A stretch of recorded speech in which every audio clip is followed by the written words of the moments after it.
All my dear students, आज हम लोग पढ़ेंगे सेकंड पेपर फिजिक्स 10+1 यानी 11th क्लास स्टैंडर्ड। ठीक है, और चैप्टर 9 क्या नेम है? मैकेनिकल प्रॉपर्टीज ऑफ सॉलिड्स, यही पढ़ना है। तो सॉलिड की मैकेनिकल प्रॉपर्टी, तो कौन सी प्रॉपर्टी है मैकेनिकल? है तो बहुत सारी प्रॉपर्टी मैकेनिकल सॉलिड्स की, उनमें से आपको पढ़ना है इलास्टिसिटी। ठीक, और इलास्टिसिटी एक मैकेनिकल प्रॉपर्टी है सॉलिड्स की। ठीक है, तो सर क्वेश्चन ये इलास्टिसिटी क्या है जरूर बताएंगे डिटेल में। अभी केवल इतना कह सकते हैं कि इलास्टिसिटी किसी भी बॉडी की मटेरियल की प्रॉपर्टी है। मटेरियल किसका बना है? बॉडी।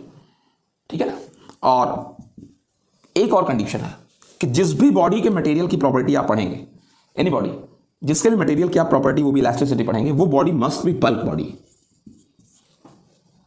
जो भी मैटर होगा जिसके अंदर भी हम इलास्टिसिटी देखेंगे वो बॉडी बल्क होनी चाहिए। Bulk means large amount of matter exist in that body.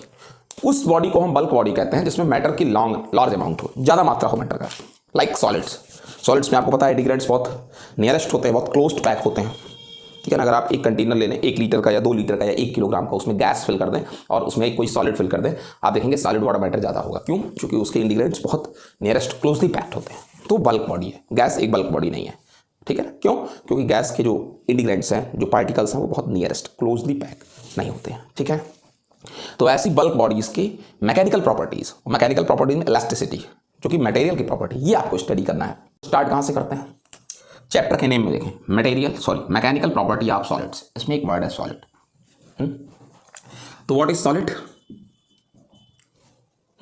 जिसकी शेप एंड साइज दोनों फिक्स्ड हैं, डजंट चेंज।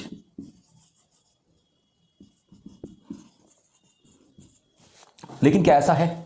नहीं। कोई भी सॉलिड हो, अगर उस पर sufficient amount of force apply करते हैं,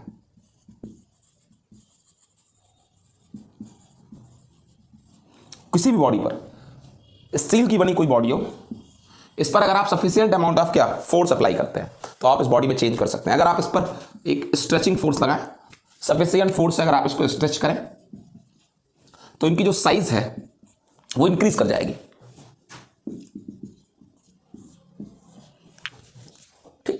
अगर आप इन पर sufficient amount of compressive force लगाएं तो इनकी साइज डिक्रीज कर जाएगी, थोड़ा शॉर्ट हो जाएगा। इसका मतलब ऐसा नहीं है कि कोई अगर सॉलिड बॉडी है तो उसकी साइज में चेंज नहीं कर सकते, उनमें डिफॉर्मेशन नहीं क्रिएट कर सकते हैं। कर सकते हैं, उसमें भी डिफॉर्मेशन क्रिएट कर सकते हैं। Sufficient amount of force apply कर दे, required amount of force apply कर दे, तो फिर सॉलिड बॉडी भी क्या हो सकती है, उसकी भी शेप और साइज में चेंज हो सकती है। यानी उसके शेप और साइज को क्या कर सकते हैं? चेंज कर सकते हैं, उसमें डिफॉर्मेशन क्रिएट कर सकते हैं, लेकिन उस अमाउंट का फोर्स अप्लाई करें तो। यानी कोई भी सॉलिड बॉडी 100% रिजिड नहीं है, टोटली रिजिड नहीं है कि आप बिल्कुल भी उसकी शेप और साइज में क्या ना कर सके, चेंज ना कर सके। Any solid body can be changed in size and shape by applying the force. यानी solid body, any solid body is not perfectly rigid. Clear? ये तो सॉलिड बॉडी की बात रही। लेकिन जरा सा इसके बारे में आगे चर्चा करते हैं। जैसे ये कोई स्प्रिंग है, स्प्रिंग स्टील की बनी होती है। अगर आप इसको बहुत जेंटली थोड़ा पुल करते हैं, फोर्स अप्लाई करते हैं, एलोंगेट करते हैं इसको, तो इनकी साइज इंक्रीज कर जाएगी। और जैसे ही लीव करेंगे इस फोर्स को, ये स्प्रिंग फिर से अपनी ओरिजिनल शेप में आ जाएगी। आप इस पर फोर्स अप्लाई किए, इंक्रीज किए, थोड़ा पुल करिए, ठीक है, इंक्रीज हो जाएगा जब तक आप फोर्स अप्लाई करेंगे। और जैसे ही लीव करेंगे फोर्स को, इन टर्मिनल्स को जैसे लीव करेंगे, तुरंत ये क्या हो जाएंगे? फिर से अपनी ओरिजिनल शेप में आ जाएंगे, ओरिजिनल साइज में आ जाएंगे। या फिर इसके अगेंस्ट अगर आप मान लीजिए किसी स्प्रिंग को पुश करते हैं, ऐसे पुश करेंगे तो उसकी साइज डिक्रीज हो जाएगी। और जैसे इस पुशिंग फोर्स को लीव करेंगे, रिमूव करेंगे, तैसे फिर से अपनी ओरिजिनल शेप में आ जाएगी। अगर स्प्रिंग को मैं हल्का सा क्या कर दूं, खींच लूं, स्ट्रेच कर दूं, जैसे लीव करूंगा स्प्रिंग फिर से अपनी साइज में आ जाएगी, शेप में आ जाएगी। और अगर मान लीजिए मैं स्प्रिंग को पुश करूं, जैसे मैं पुशिंग फोर्स को लीव करूंगा, फिर से ओरिजिनल साइज में शेप में आ जाएगी, ओरिजिनल साइज में आ जाएगी। स्प्रिंग के अंदर एक प्रॉपर्टी है कि after removing the applied force, after removing the external force और जो स्प्रिंग है वो फिर से अपनी ओरिजिनल साइज को गेन कर लेती है। This is called elasticity. ठीक है ना। A body have tendency to gain its original shape and size is called elasticity. किसी बॉडी के अंदर अगर ये टेंडेंसी है कि वो अपनी ओरिजिनल शेप और साइज को गेन कर लेती है, इस प्रॉपर्टी को इलास्टिसिटी बोलते हैं। और जिन बॉडीज में प्रॉपर्टी होती है वो इलास्टिक बॉडी होते हैं। और जब आप फोर्स अप्लाई करके ऐसी बॉडीज पर लाइक स्प्रिंग थोड़ा सा डिफॉर्मेशन क्रिएट करते हैं, तो जितना डिफॉर्मेशन क्रिएट करते हैं फोर्स रिमूव करने के बाद वो डिफॉर्मेशन भी रिमूव हो जाता है। 10 सेंटीमीटर की स्प्रिंग आप उसको फोर्स अप्लाई करके 12 सेंटीमीटर कर दीजिए, 2 सेंटीमीटर का डिफॉर्मेशन हुआ, जैसे आप फोर्स को रिमूव कर देंगे वो 2 सेंटीमीटर जो डिफॉर्मेशन हुआ था वो भी रिमूव हो जाएगा, फिर से वो 10 सेंटीमीटर हो जाएगा। ऐसे डिफॉर्मेशन को इलास्टिक डिफॉर्मेशन कहते हैं, जो डिफॉर्मिंग फोर्स को रिमूव करने के बाद फिर से जीरो हो जाता है, जो डिफॉर्मेशन जीरो हो जाता है, वो जो 2 सेंटीमीटर का हुआ था। ठीक है ना, इसको इलास्टिक डिफॉर्मेशन बोलते हैं। पुटी है, पुटी जानते हैं, पुटी घरों में जो की जाती है, या फिर मड, मिट्टी, आप इन पर फोर्स अप्लाई करें। जैसे मान लीजिए कि पुट्टी रखी हुई है, थोड़ा सा उसमें वाटर मिक्सड हो, पुट्टी रखी है, ठीक है ना, वो लंप हो जाए, समझ गए ना, मड की तरीके, जिसको हम क्या कर सकें, वॉल्स पर अप्लाई कर सकें, तो उस पुट्टी को देख लें, लंप उसको बोलते हैं। जब पुट्टी को वाटर मिक्स करके जो है थोड़ा सा लिक्विफाई कर देते हैं तो उसको लंप बोलते हैं। आप उसमें फिंगर करें और फिंगर करने के बाद फिंगर को आप क्या कर लें, बाहर निकाल दें। आप देखें वो जो पुट्टी है उसमें जो आप फिंगर किए थे वो शेप वैसे परमानेंट बना रहेगा, वो शेप फिर से सही नहीं होगी, उसमें परमानेंट डिफॉर्मेशन क्रिएट हो गया। सेम चीज़ वो जो क्ले होती है, जो मिट्टी होती है जिससे हम पॉट्स बनाते हैं, ठीक है ना, पॉट बनाते हैं ना, जिससे हम कुम्हार जिससे पॉट्स बनाता है, तो उस क्ले को ले आइए और उस क्ले में आप फिंगर कर दें, वो क्ले जिससे दियाली बनती है उस क्ले में आप फिंगर कर दें और फिंगर को बाहर निकाल लें। आप देखिए क्ले परमानेंट डिफॉर्म हो जाएगी जैसे आप उसमें फिंगर करेंगे। आप फिंगर को निकाल लेंगे बाहर, लेकिन वो क्ले फिर से जो है अपनी ओरिजिनल शेप और साइज में नहीं आएगी। यानी इसके अंदर कोई ग्रॉस टेंडेंसी नहीं है, सफिशिएंट टेंडेंसी नहीं है कि अपनी ओरिजिनल शेप को गेन कर सके। मिट्टी की बात कर रहा हूँ, पुट्टी की बात कर रहा हूँ, इस तरीके की जो बॉडीज होती हैं उनको बोलते हैं नॉन इलास्टिक बॉडी, या फिर उनको आप कह सकते हैं प्लास्टिक बॉडी। ठीक है ना। एंड दिस प्रॉपर्टी, ठीक है ना, the property of body which have no grass tendency, जिसके अंदर कोई ग्रास टेंडेंसी नहीं है कि वो अपनी ओरिजिनल शेप को गेन कर सके, ऐसी बॉडीज प्लास्टिक बॉडीज। और इस प्रॉपर्टी को कि जो वो नहीं अपनी ओरिजिनल शेप को गेन कर पाई, ऐसी प्रॉपर्टीज को प्लास्टिसिटी बोलते हैं। ठीक है ना। आप मड को या पुट्टी को आप मान सकते हैं अप्रॉक्सीमेटली कि वो पूरी तरीके से प्लास्टिक बॉडी हो, कि उनके अंदर बिल्कुल टेंडेंसी नहीं है कि वो अपनी ओरिजिनल शेप को गेन कर सके। ठीक है ना। और फुली इलास्टिक बॉडी की बात करें तो हमारे पास फास्फर ब्रॉन्ज, ठीक है ना, या फास्फर क्वार्ट्ज की बनी जो ऑब्जेक्ट्स हैं वो फुली इलास्टिक है। ठीक है। इसके अलावा जैसे एलिफेंट की जो टीथ होती है वो भी फुली इलास्टिक है। ठीक है ना। इनके अंदर सफिशिएंट टेंडेंसी अपनी ओरिजिनल शेप को गेन करने की, ये बिल्कुल अपनी शेप में चेंज नहीं पसंद करती हैं, doesn't like to change in its shape, बिल्कुल चाहती नहीं है ऐसे ऑब्जेक्ट्स जो इलास्टिक बॉडीज हैं। ठीक है। ये तो प्लास्टिक बॉडीज के बारे में बातें हो गई। अभी आपको एक चीज़ और बता देते हैं कि इन जो इलास्टिसिटी या जो प्लास्टिसिटी है, इन प्रॉपर्टीज़ का इंजीनियरिंग में बहुत यूज़ है। ठीक है ना। हम घरों में बीम डालते हैं, बीम आप जानते हैं, बीम जो होता है उसमें रॉड्स पड़े होते हैं, किसके, आयरन के रॉड्स पड़े होते हैं, स्टील की रॉड्स पड़े होते हैं। आप देखें तो बीम पर पूरा वेट होता है, ठीक है, किनका, रूफ का, छतों का पूरा वेट बीम पर होता है। तो ऐसा नहीं है, जब आप छतों पर वेट थोड़ा अप्लाई करते हैं तो वो जो बीम्स होती हैं, बीम्स एकदम सीधी होती है, लेकिन वेट अप्लाई करने पर थोड़ा सा बीम ऐसे ही क्या होता है, झुकता है, लेकिन उसके अंदर इलास्टिसिटी है, वो फिर से जो है झुकने के बाद फिर से सीधा हो जाता है जैसे ही वो वेट हटता है। लेकिन बस ये इतनी शॉर्ट अमाउंट में वो चेंज होता है, डिफॉर्मेशन होता है कि उसको विजुअलाइज नहीं कर पाते हैं। लेकिन इंजीनियरिंग में और बहुत सारी मैकेनिकल इंजीनियरिंग में इन इलास्टिसिटी की प्रॉपर्टी का स्टडी और इनका नॉलेज बहुत इंपॉर्टेंट है हमारे लिए। ठीक है। अभी उसके बाद और भी ऑटोमोबाइल्स में ब्रिज बनाने में, ब्रिज में क्या आप ब्रिज बनाते हैं, ब्रिज पर से बहुत सारी वेटेड बॉडीज जो होती है पास होती हैं, तो आप सोचते हैं कि ब्रिज जो होती है पूरी आयरन की बनी होती है, तो ब्रिज में भी थोड़ा डिफॉर्मेशन होता है, लेकिन इलास्टिक मटेरियल्स का बना होने के कारण वो डिफॉर्मेशन फिर से रिमूव हो जाता है। जैसे वो ऊपर से कोई भी हैवी बॉडी या फिर जो है वेटेड बॉडी पास हो जाती है, जब वो हट जाती है तो यानी कि डिफॉर्मिंग फोर्स रिमूव कर दिया मैंने, तो जो है वो ब्रिज फिर से अपनी ओरिजिनल शेप में आ जाती है। बार बार यूज कर रहा हूं, डिफॉर्मेशन और डिफॉर्मिंग फोर्स। अभी क्वेश्चन है डिफॉर्मेशन क्या है और डिफॉर्मिंग फोर्स क्या है। डिफॉर्मेशन फोर्स अप्लाई करने पर, डिफॉर्मिंग फोर्स अप्लाई करने पर जो चेंज होता है डायमेंशंस ऑफ बॉडीज की डायमेंशंस में जो चेंज होता है वो डिफॉर्मेशन। जैसे ये पेन है, इसकी लेंथ है कुछ, अगर इस पर फोर्स अप्लाई करते हैं तो इसकी लेंथ इंक्रीज कर जाएगी, और अगर इसको आप पुश कर देंगे तो इसकी लेंथ डिक्रीज कर जाएगी। तो जितना डिक्रीमेंट या इंक्रीमेंट हुआ या जो चेंज हुआ डायमेंशंस में वो डिफॉर्मेशन है। और जो फोर्स अप्लाई किया था to change the dimension is called deforming force. You can give the definition, a force which change the shape and size of the body. ठीक है ना। A force which can change the shape and size of the body is called deforming force. Clear.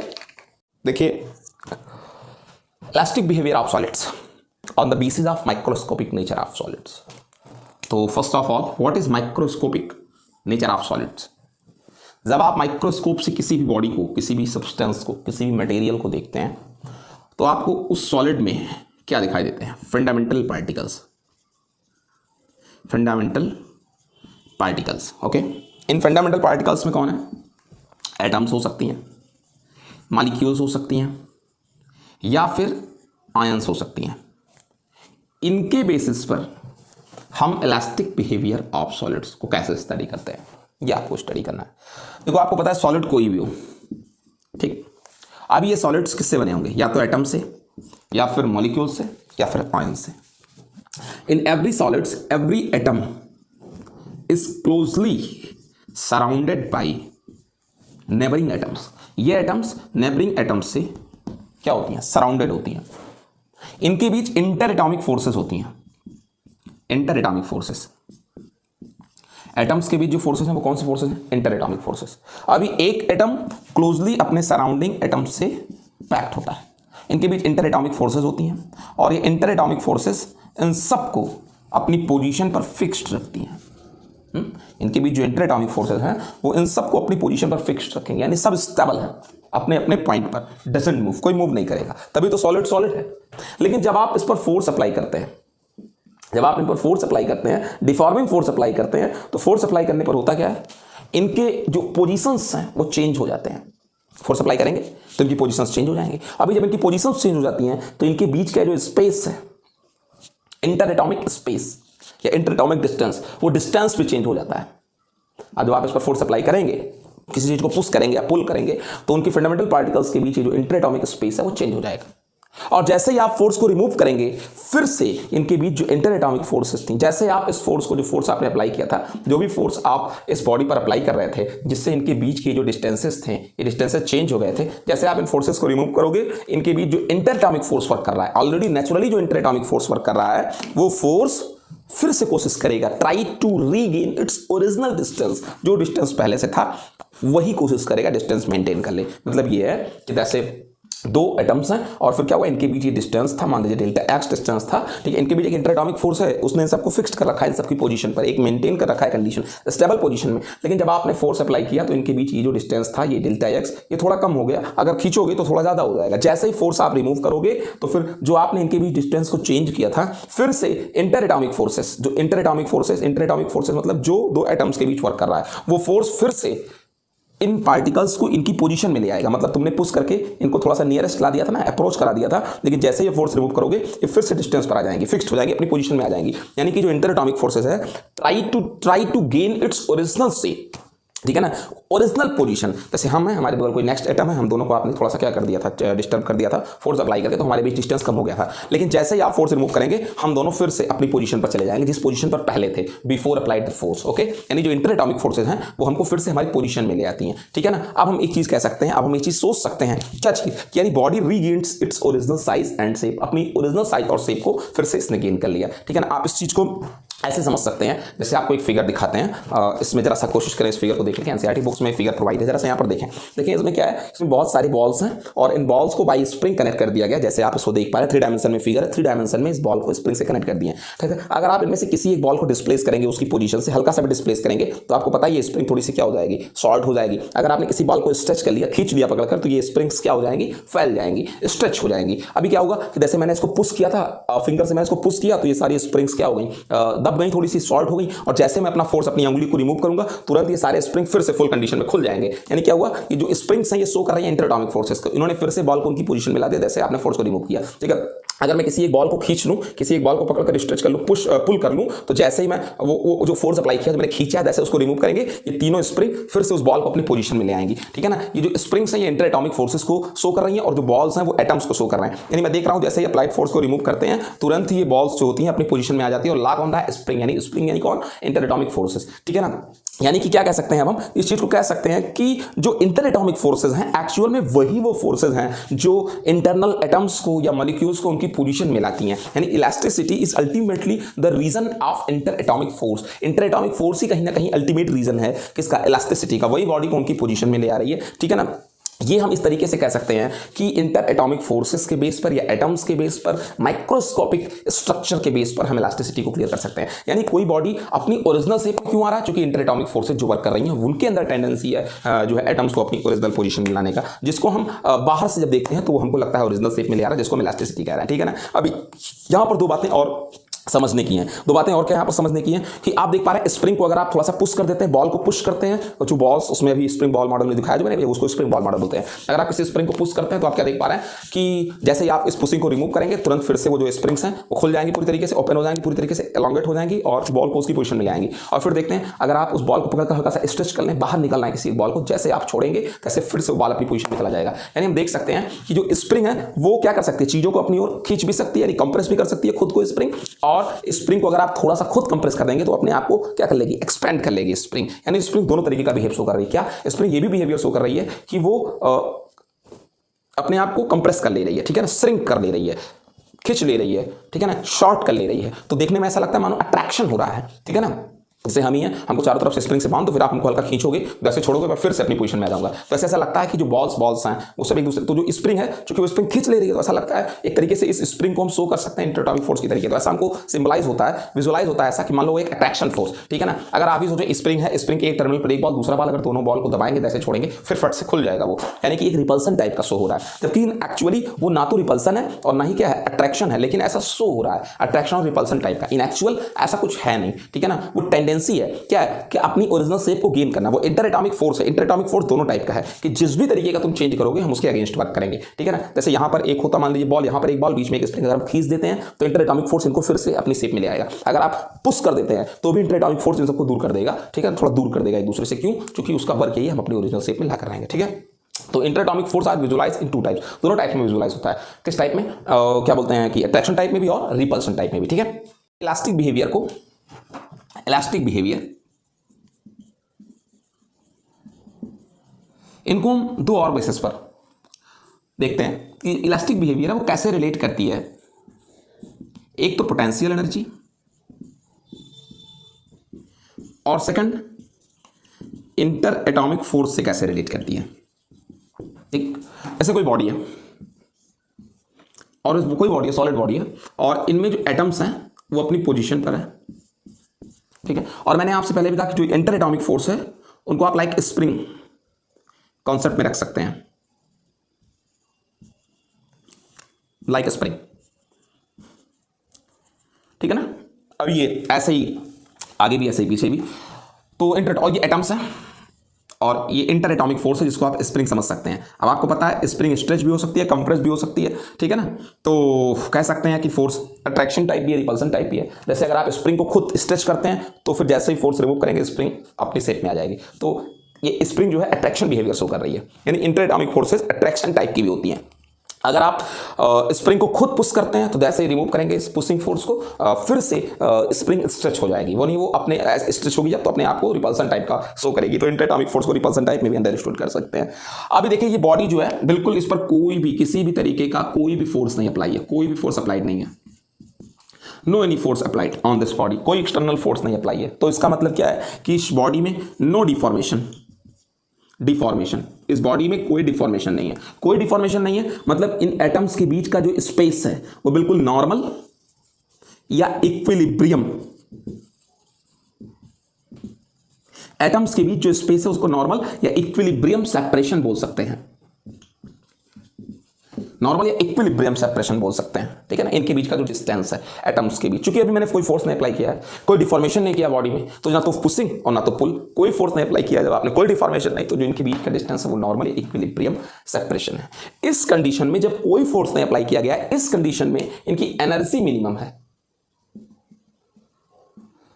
Energy minimum है, energy minimum है। अब आप देख लीजिए अभी नॉर्मल में है तो क्या ये स्प्रिंग अपने आप को बिल्कुल भी कंप्रेस करना चाहेगी? जब मैंने स्प्रिंग को खींचा भी नहीं है, स्प्रिंग को मैंने दबाया भी नहीं है, ना तो पुल किया ना पुश किया, तो क्या स्प्रिंग में कोई सेल्फ से फोर्स उसमें दिखाई देगा? नहीं। मैंने स्प्रिंग को खींचा भी नहीं, मैंने स्प्रिंग को दबाया भी नहीं, तो क्या स्प्रिंग कुछ मेरा अपोज करेगी? स्प्रिंग कोई एक्स्ट्रा बिहेवियर करेगी? नहीं। यानी इस टाइम में ना तो स्प्रिंग इन दोनों एटम्स को क्या कर रही है, खींच रही है, ना इन दोनों एटम्स को एलोंगेट करेगी, इनके बीच के डिस्टेंस को स्प्रिंग बढ़ाना चाहेगी। स्प्रिंग इस समय कोई फोर्स नहीं अप्लाई कर रहा है, क्योंकि मैंने कोई एक्सटर्नल फोर्स नहीं लगाया। स्प्रिंग अपनी नॉर्मल पोजीशन में, जैसे स्प्रिंग रखी है, ठीक है ना, स्प्रिंग रखी है, मैंने स्प्रिंग को टच भी नहीं किया है, तो ना स्प्रिंग सिकुड़ना चाहती है ना फैलना चाहती है अभी जब मैंने कोई फोर्स नहीं अप्लाई किया है, ठीक है ना, यानी स्प्रिंग अपनी नॉर्मल पोजीशन में है। तो उस समय मैं कह सकता हूं कि फोर्स जीरो है। फोर्स क्या है? जीरो है। यानी हम कहेंगे कि नो डिफॉर्मेशन। नो डिफॉर्मेशन का मतलब है कि कोई फोर्स नहीं अप्लाई किया गया है, तो यानी इंटर एटॉमिक फोर्स भी जीरो है, उसने भी, स्प्रिंग ने भी कोई फोर्स नहीं अप्लाई किया। इनके बीच का जो सेपरेशन है वो नॉर्मल या इक्विलिब्रियम सेपरेशन है, नॉर्मल या इक्विलिब्रियम सेपरेशन। इसको आप, इनके बीच के डिस्टेंस को नॉर्मल या इक्विलिब्रियम सेपरेशन को और नॉट से शो कर सकते हैं। ये कंडीशन हो गई। और उस समय एनर्जी, जो पोटेंशियल एनर्जी है, पोटेंशियल एनर्जी वो मिनिमम है, मिनिमम है वो पोटेंशियल एनर्जी। आप देखें, अगर आप इस पर फोर्स अप्लाई करते हैं, डिफॉर्मेशन क्रिएट करते हैं, डिफॉर्मिंग फोर्स अप्लाई करते हैं बॉडी पर, तो डेफिनेटली इन एटम्स को इनकी पोजीशन से आप क्या कर देंगे? डिस्प्लेस कर देंगे। अभी मान लीजिए ये मेरी नॉर्मल पोजीशन है, इक्विलिब्रियम, अभी आपने फोर्स अप्लाई कर दिया बॉडी पर, तो इनके बीच का डिस्टेंस क्या हो जाएगा? कम हो जाएगा। यानी अब जो इनके बीच का डिस्टेंस है वो इनकी नॉर्मल इक्विलिब्रियम सेपरेशन से कम हो गई। अब जब इक्विलिब्रियम सेपरेशन से कम कर दोगे, स्प्रिंग को जब आप पुश कर दोगे, तो डेफिनेटली स्प्रिंग पुश होना चाहेगा नहीं, स्प्रिंग कहेगा जैसे ही छोड़ोगे फिर मैं फैल जाऊंगा। यानी इस समय इसमें जो फोर्स है वो रिपल्सन है, inter atomic force repulsion type का है। कब? जब इंटर एटॉमिक स्पेस नॉर्मल या इक्विलिब्रियम स्पेस से सेपरेशन से डाउन होता है, ठीक है। तो इस समय इसमें कौन सा फोर्स है? रिपल्सन टाइप का फोर्स है। कौन सा टाइप का फोर्स है? रिपल्सन टाइप का फोर्स है। और इस कंडीशन में जब इसमें रिपल्सन टाइप की फोर्स है, समझिएगा इस चीज को, रिपल्सन टाइप की कंडीशन में जो इसका पोटेंशियल एनर्जी होगा, कौन सा एनर्जी होगा? Potential energy. जब इसमें रिपल्सिव फोर्स है एटम्स के भी, वो पॉजिटिव होगा। पोटेंशियल एनर्जी कैसी होगी? पॉजिटिव होगी। पॉजिटिव का मतलब ऐसे समझ सकते हैं कि वहां पर तो मिनिमम थी पोटेंशियल एनर्जी, अभी दिखाया था पोटेंशियल एनर्जी मिनिमम थी, लेकिन जब आपने इसको पुश कर दिया इसकी नॉर्मल पोजीशन से, तो इनके बीच का डिस्टेंस जो आ रहा है वो कम हो गया नॉर्मल सेपरेशन से। उस समय इनके बीच रिपल्सन लगेगा। आप ही सोचो, स्प्रिंग को पुश करोगे बहुत तेज स्प्रिंग फैलेगी। अभी उस कंडीशन में इनकी जो पोटेंशियल एनर्जी है वो बहुत स्टीपली, बहुत तेजी से इंक्रीज करती है। क्यों? क्योंकि जब हम इसे स्प्रिंग को पुश करते हैं ना, तो हम वर्क करते हैं, और हमारी जो वर्क है वो उसमें एनर्जी की फॉर्म में स्टोर हो जाती है, तो उसकी पोटेंशियल एनर्जी इंक्रीज करती है। समझ पाए इस चीज को? अभी इसके अगेंस्ट ऐसे कहो कि फोर्स रिपल्सिव टाइप का समझाया तो कैसे? अभी मैं एक काम करता, ये नॉर्मल था, नॉर्मल सेपरेशन, अगर मैं इसको स्ट्रेच कर दूं बॉडी पर डिफॉर्मिंग फोर्स लगाकर, तो इनके बीच का डिस्टेंस बढ़ता चला जाएगा, और जैसे ही फोर्स को रिमूव करोगे फिर से स्प्रिंग कंप्रेस कर लेगी, खुद को सिकोड़ लेगी स्प्रिंग, खुद से सेल्फ से स्प्रिंग इसको सिकोड़ लेगी। यानी अब इसके अंदर क्या क्रिएट हो गया? अट्रैक्शन। स्प्रिंग अट्रैक्शन टाइप का शो करेगी। यानी जब आप नॉर्मल पोजीशन से एलोंगेशन क्रिएट कर दोगे, यानी अब आर जब ज्यादा हो जाएगा, जो सेपरेशन है इंटरएटॉमिक सेपरेशन, जब वो इक्विलिब्रियम सेपरेशन से ज्यादा हो जाएगा, तो इनके बीच अट्रैक्शन क्रिएट हो जाएगा। क्या क्रिएट हो जाएगा? अट्रैक्शन। और जब इनके बीच अट्रैक्शन क्रिएट होगा, क्योंकि डिस्टेंस बढ़ गया ना इनके बीच, स्प्रिंग को तुमने खींच दिया है ना, तो स्प्रिंग अपने आप को सिकोड़ना जाएगा, तो अट्रैक्शन क्रिएट होगा। अभी इस समय इनकी जो पोटेंशियल एनर्जी होगी वो नेगेटिव होगी, वो पॉजिटिव नहीं होगी, ठीक है।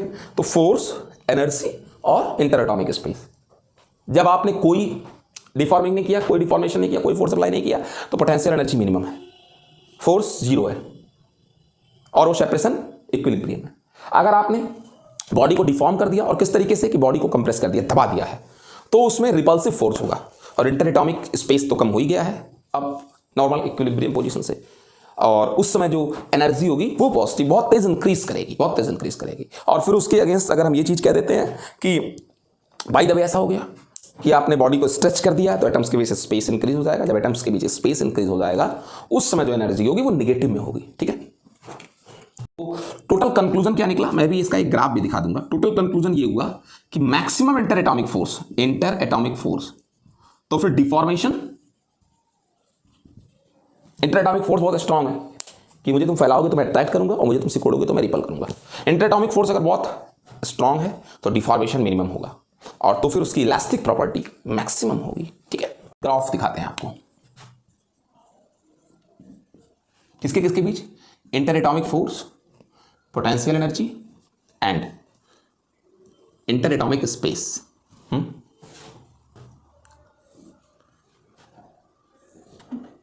ये स्पेस है, this is inter atomic space and now potential energy,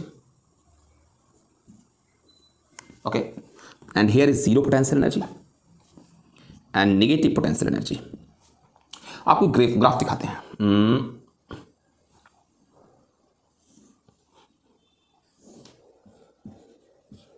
force भी इसी वक्त inter atomic force, you know this is equilibrium separation, okay. और अभी मैंने आपसे कहा था at equilibrium separation the energy is minimum, energy is minimum at equilibrium, energy minimum है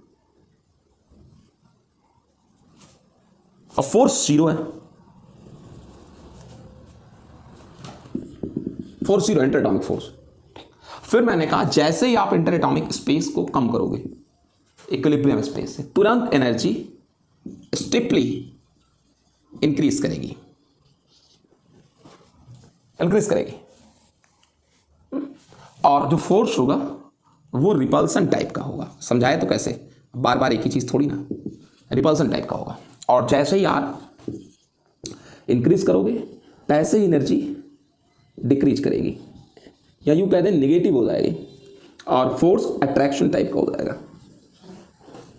ग्राफ कुछ ऐसा ही होगा, देखिए मैं बना के दिखा रहा हूं।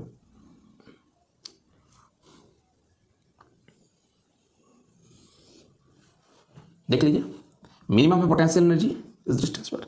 जैसे ही डिस्टेंस आपने कम किया इधर, ठीक है ना, आप देख लीजिए पोटेंशियल एनर्जी बहुत तेज इंक्रीज कर रही है। और फोर्स जो होगा मैं आपको दिखा दे रहा हूं, ग्राफ देख लीजिए फोर्स कैसा होगा।